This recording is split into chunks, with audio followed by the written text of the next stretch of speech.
Hello. Wow, I even stuttered on the intro. Anyways, hello. You do not know me, and I do not know you. However, I welcome you as I ramble about a kids' movie for however long this shit is. I have no idea how long it's gonna be. There is no even script here. I'm just gonna ramble because I just got back from watching Sonic Movie 3 from theaters. I already watched it through a camera, but I went to the theaters, get the experience, get the kids cheering, and I was the only grown-ass man there that didn't have anyone. When I went in the theater and I gave the guy my ticket, he told me that, oh, you obviously have people inside with you. I was like, yeah, totally. And then I went inside. He didn't even, show me my seat because he assumed I had people. And then I kind of just calculated my seat. And then I calculated wrong, so I had to get up after a family came into my seat. That was not my proudest moment. But anyways, the actual movie, I think, was pretty alright. It's like it's like 7 out of 10. I will say, Act 1, fire. Act 3, so good. Act 2 was dog shit. I think as, pacing-wise, I think, the second and even the first movie just completely make it a more pleasurable experience. I heard people say that, it's a lot better on second rewatch. I thought it was a lot worse on second rewatch. But yeah, so I watched the movie twice, as I said. The first time I watched it was a cam rip a day after the thing, and because I just knew that I was gonna get bombarded by spoilers, and I was right. Because the second I finished the movie, I went on Twitter, I immediately got spoilers. But even during these, during the first watch, I will say that the Act 3 pacing kinda also sucks ass. Because of all the cutaways, I feel like that those had a place. The Eggman and Gerald fight did have a place in the movie, but you could have edited it better. Not after don't put it after Live and Learn 2 seconds.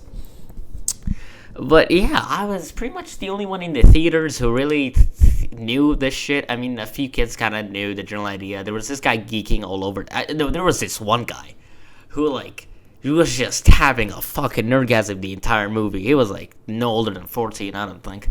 And he was having the time of his life, bro. He was in a group of friends. There were 7, 8 people. He was the only one who knew shit. He was pointing at the screen when Shatter moved his inhibitor rings. I was like, dude, did you rubbing his inhibitor rings? He was so fucking excited throughout the whole movie. It was very cute. Shout out to also the family that was besides me.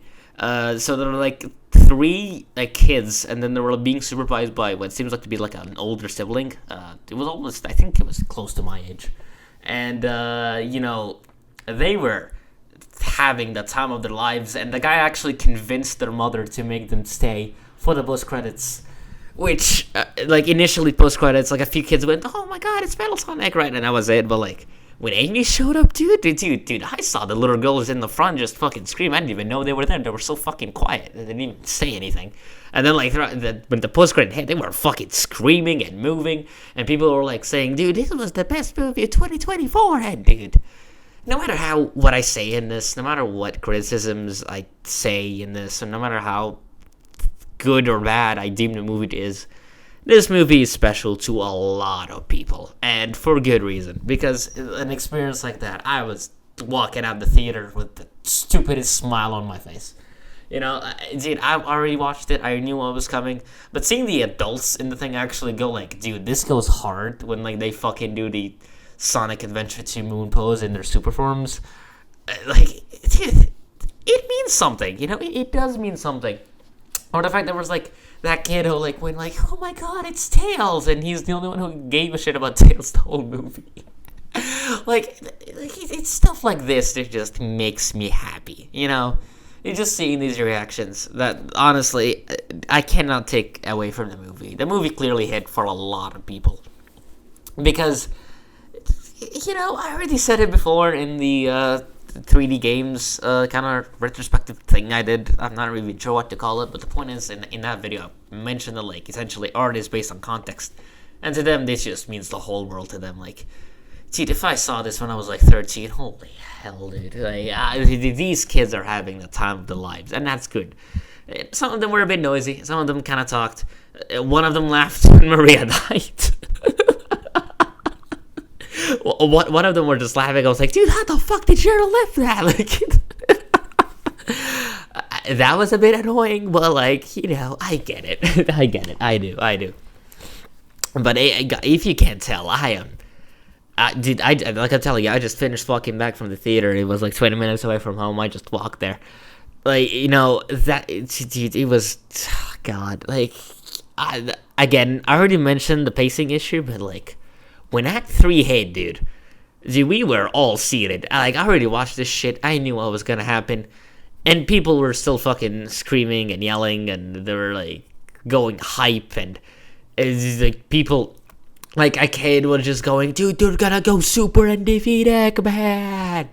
Like, there were no fucking manners in that theater for the most part. You know, that the group kids I mentioned, like the 8 people, like they almost got kicked by the by the guy who also he refused to show me my seat because he thought I was with people. Like the same guy came and shouted at them. That was funny. You know, I was pretty much the only one who picked up on any of the like a lot of people kind of, like, you could tell they consumed the series in a different way, right? Because they didn't recognize Live and Learn or anything, but like they were geeking on, like, you know, the like inhibitor rings and, you know, like stuff like that. Like, you know, the adults actually really like Jim Carrey. Actually, like a lot of people laughed at the Jim Carrey shit, which I wasn't particularly amused by. I was never big on Jim Carrey at all. Like, I'm gonna be honest. I think, like, I'm not just into slapstick humor that much. It's kind of like, it's kind of weird. I will say though, it is kind of remarkable how, like, even on second rewatch, I was like, I keep forgetting these are like the same actor. I'm not sure what magic they did there. They look phenomenal. Like Jim and Gerald, Eggman, Ivo, and Gerald are like, they both look phenomenal on screen. You cannot tell they're the same actor. In fact, I can tell in the theater, not a whole lot of people even realized they were the same actor until like they did the fucking fourth wall breaking jokes, where they were like, oh my god, we are 2 characters in a movie played by the same actor, you know, stuff like that. But dude, let's just talk about the actual movie for a bit, because I was trying to get into review, but in the last 5 minutes I just spent geeking on the audience reaction. But dude, man, there were so many fun reactions. Like, dude, when Shadow just went, what's his name, Tom, and then Sonic just fucking punched him into the moon, and then, like, dude, the adults would go like, who the fuck, god damn. Like, that blow hate for people. So yeah, whatever, let's just get into review.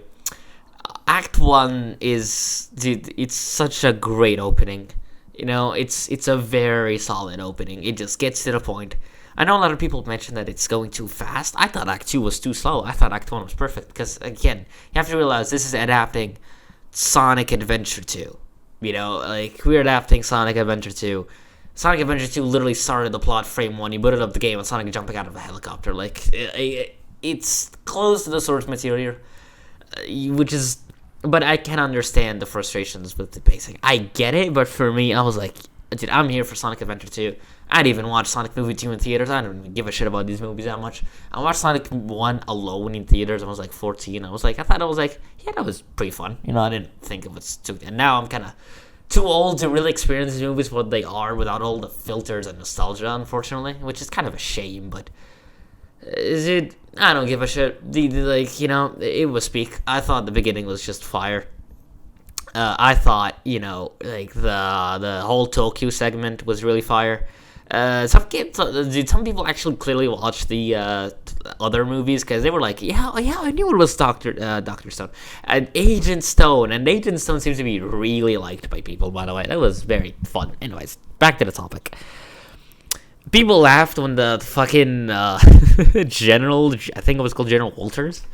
Yeah, dude, I didn't even know he was a character in the first and second movie, and when he died, people were like, wait, he died? They were like more confused and sad. To the point where, like, when he showed up again, when, like, Tom, like, disguised himself as, like, him, like, people were like, wait, he's alive? And then, like, they took a moment to realize that it was, oh, oops, I hit the mic there. I hope that's not too loud. Like, people took a moment to, like, realize that, yeah, like, he wasn't actually brought back to life. And I hit the mic again. Whoops. So, again, that death was very odd. I think that's the greatest issue of the spacing. But I think the movie takes a nosedive after we get done with Tokyo, to be honest. The London segment was not that good. I don't like the gun segment either. The gun segment was like kind of, it was kind of stalled a bit too long.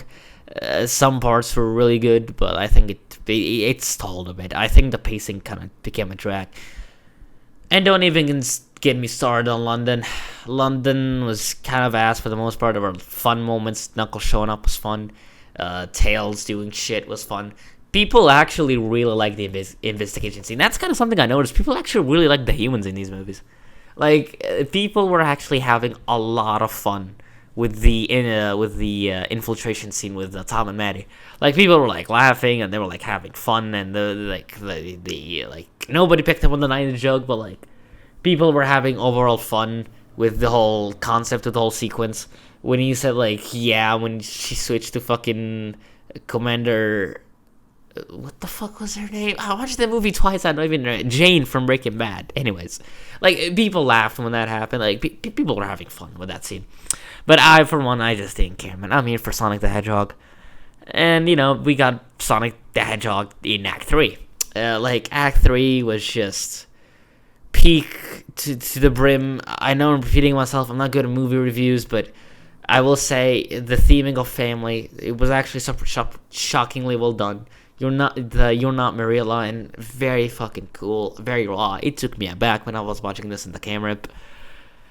But man, this really doesn't do a whole lot with Sonic Adventure 2's story at all. It really doesn't follow anything from it. It kind of respects it, but doesn't really adapt it, if that makes sense. Like there's nothing that gets adapted. This is clearly its very own thing. It's really only copying over Shadow, and even then, Shadow is just kind of completely different when you really think about it, because Shadow in Sonic Adventure 2, he was manipulated and he kind of just went off Maria, and there was a whole arc in the games eventually about him finding his own purpose. Shadow in it, I kind of really liked Shadow in this movie on first watch specifically. Mainly because he was actually really different, but he still kind of kept the same aura about him, and that kind of like clicked for me. Like, it's a completely different interpretation, but it's an interpretation that worked. I like the fact that they gave the Team Sonic 50 warnings before fighting them instead of just fighting them immediately. That was very fun. Like the line of, you jumped out of the gun helicopter. There's nothing to talk about. Like, it felt like Shadow's dialogue was like 50 times better than every single like other character. And that's kind of how it felt in Sonic Adventure 2 as well. Like everything about Gerald, Maria, and Shadow was just kind of a cut above the rest until the last story. So, in a way, they kind of adapt that part pretty fucking well. And I really liked Shadow in this movie. He's not anywhere the same character because you lose so much by not making it in space, because you lose the space AIDS angle, you lose the idea that Shadow is a cure for Maria, you lose the idea that Maria was this terminally ill. Like, there's a lot of fun things that you drop, but there's a lot of fun things you replace it with. It's more natural for a movie. It's easier to convey that information in a movie. It gets to the point faster. And to that, I respect it. And I don't really have a problem, I don't think I'm that attached to the franchise to the point where, like, I see something different, I just go, like, well, that's not it. Like, a quick example would be, like, Sonic's personality. Like, you might say, like, Sonic's personality is, like, oh, well, like, he is not Sonic in these movies. I'm like, yeah, but, like, I have hundreds of products that, like, have Sonic the way I want him, so, like, who cares? Like, I don't give a shit at all about. Because, like, in Shattered Generations, he was great. And Frontiers, he was okay, if a bit boring. But, like, he's recently doing fine. So I don't really mind it, Like, I don't really give a fuck about the whole Game Sonic thing. And Knuckles, he's completely different as well from his game counterpart. But I actually vastly prefer him as kind of the Raph. Yeah, he's the Raph, right? From Teenage Mutant Ninja Turtles. He's essentially just that, and I really liked him in this movie. I liked all the characters in the movie, except, again, the Jim Carrey characters. I was never big on Jim Carrey Eggman, even from the day the first trailer came out for the first Sonic movie, even when I was like 13, 14. Even back then, I was not into him. And now we get double Eggman, and I do think there's way too much of him in this movie, even if some of the jokes were admittedly a bit better, because they kind of just let Eggman do his thing. Like, like the parents were looking very concerned when they ask what the hell are man boobs. Man, like, honestly, the audience made the human parts so much more bearable, because he we were having fun. Everyone in the theater was having fun. The adults were not having fun at the beginning that much, but at the end, like we were all geeking. We were all having fun in our own way. Like seeing the dude Super Sonic and Super Shadow, the audience was like going like, "Yo, hold on." Dude, I didn't even mention that yet. Super Sonic and Super Shadow. Again, this is a completely unfocused ramble, but dude, bro, when I watched that for the first time in the fucking living room, fucking like it's like fucking pushing Sonic into a mountain range, and like he does the fucking Man of Steel thing, like Sonic does the Man of Steel thing. Whew, boy, I just wish there were more of it, but God, these movies, when they hit. You know, I mentioned the fact that I like watching movie 1 and movie 2 are like a better viewing experience, but like the peaks of movie 3, boy, dude, you cannot. Dude, oh god, that movie was so peak. It was so fire. I think the mic's a bit too loud. Hold on. I think that's a bit better. Anyways, dude, God, that was, dude. I love this movie, and I already said it was alright, but I love this movie. I think the theater experience it brought was so fire. It was so flames. I love Tails in this. I actually thought Tails was very fun in this. I like the humans in these movies. Maddie color theory continues to be true because she was wearing like a pink thing over a silver thing because silver, and silver metal, in the post credit, and then Amy. The Maddie color theory remains to be true, and I think it's very fun the fact that it remained a thing. But yeah, movie 3. Let's talk about something else in movie 3, because clearly I can't do this. Let's talk about my experience with Sonic Adventure 2, because Sonic Adventure 2 wasn't anywhere close to my first Sonic game, but it is my absolute favorite. There's a charm about it that's very hard to replicate. Did this movie capture it? I'm gonna completely be honest. I'm gonna say no, it did not. It didn't capture Sonic Adventure 2. I think it captured a completely different yet equally what's the word? Equally valid. Yeah, equally valid take on the franchise. I don't think it captured the Sonic Adventure 2 charm whatsoever. I think that game has something in it, some sauce in it that cannot be replicated. But I do think that the movie 3 kind of taps in that Frontier Shadow Generation sauce. And you know what? It's raw. It's peak. It's pandering as all hell. You know, like when they fucking did the dab up, even though I knew it was coming, I already rewatched it on YouTube 100 times. I still, I audibly fucking giggled. I went like, dude, it's not Sonic Adventure 2, but fuck me, is it something just as good as Sonic Adventure 2? And you know what? That's fine. Like, if I had it my way, we would have Rouge. We would have Amy. We would not have Jim Carrey. We would have Live and Learn blasting the whole 5 minutes. But you know what? What we got was still fucking peak. There's some aspects of it didn't capture. But, seeing the kids going like, oh my god, that's Maria. She's gonna fucking die. It was fun. It was fun. The audience was very fun. Some kid really liked the revenge guac joke, to the point that he grabbed a bucket of popcorn and just dipped it on his older brother, who was just kind of forced to be there. But dude, there was this one fucking segment, right? It was Super Sonic and Super Shadow against the gun robots, right? And they they did this whole sequence, Live and Learn blasting for like a minute. No lyrics though, kind of a shame. They were doing this scene, and then at the end of it, they did the Sonic Adventure 2 pose with the moon, but in their super forms. And I saw a guy just straight up, like a grown ass man, just go in English. I'm in an Arabic country. In just English, he just went, bro, that shit goes hard. I saw people get converted mid-movie into Sonic believers from how raw that Act 3 was. So, it just feels special, because, when you love something this much, and you seem to be the only one who gives a shit about it, in your extended circle of people, whatsoever.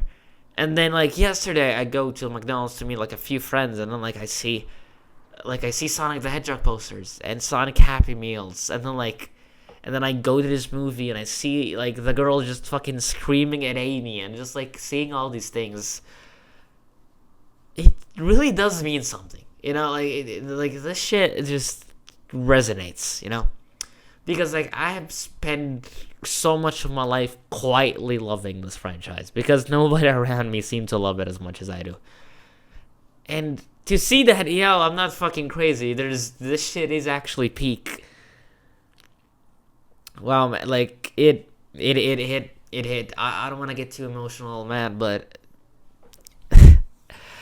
it hits, man. It does hit. It really does. Just seeing all these people just cheering the same thing that you loved so much. The fact that these kids won't really have to be alone in loving this franchise. A lot of people, I'm sure, were in a few years' time. A few years ago, excuse me. But to see them really get to see this franchise they love so much, and to finally see people get it. To see people just get it. They know. They fucking get this shit. They understand it the same way you do. Finally, after just not seeing, dude, it's insane, man. Half my fan and my exposure was just completely online, and not to see people, tomorrow in school, they're gonna be fucking talking about this movie till hella Mac. These kids, they were walking out saying this was the best movie of 2024, and they were, cheering and exciting, and the girls just screaming to their moms, just looking oh my god, it's the girl Sonic and all that, it's kind of brought me back. It did. I'm so glad I went to theaters for this, because the second time I watched this, it hit. It does hit, man. In 10 years, people are gonna be talking about this movie. Yeah, because look, man, I thought Jim Carrey was ass. I thought the pacing was horrible. I would never watch this on my own ever, but I'm so glad I went to theaters for this. And I'm so glad this franchise is finally a good place. This just means something to me. It does. I was walking out of the theater the happiest bro alive in history. Man, I did not expect I did not expect to care this much, but I do. I really did. I really did. This movie, just for that experience alone, even without the concept of this movie, some person out there is gonna watch this movie, then watch Sonic, it's then play Sonic Adventure 2, and Lord, I envy them so much. It's kind of a bittersweet feeling, because these kids will get sure is a much better time than you did, but part of me really wished I was just a few years younger, just dude, imagine if I got to see this, but it's okay, and I'm just glad some people got to experience it, and you know what, I'm glad I got to see it. I'm glad I got to see the movie. I got to see the thing that I loved so much get respected so well. And by the way, nobody fucking watched the second post-credits scene. They really need to fucking not do this shit again. But yeah, anyways, to wrap this up, fucking Merry Christmas to everybody if you fucking celebrate it, and if not, Happy New Year. I love this franchise. I don't think I'll ever outgrow it, and I don't think these kids will ever outgrow it either. So it all works out. Movie was peak. I'd recommend, if you went, even if you got spoiled, watch it, because that theater experience, it really does make you feel something. Like I said, I was walking out with the most shit-eating grin I'd ever done. See, there's so many little things I really like about this movie. The light shines even when the star's long gone. That's a very fire message. I think the message in the film was very cool. I think a lot of people actually cared about Tom more than I thought they would. But yeah, man, I'm just rambling at this point. Movie was fire. It was good. I love you all. Good fucking night. And Happy New Year. I got an exam tomorrow, man. See you fucking later.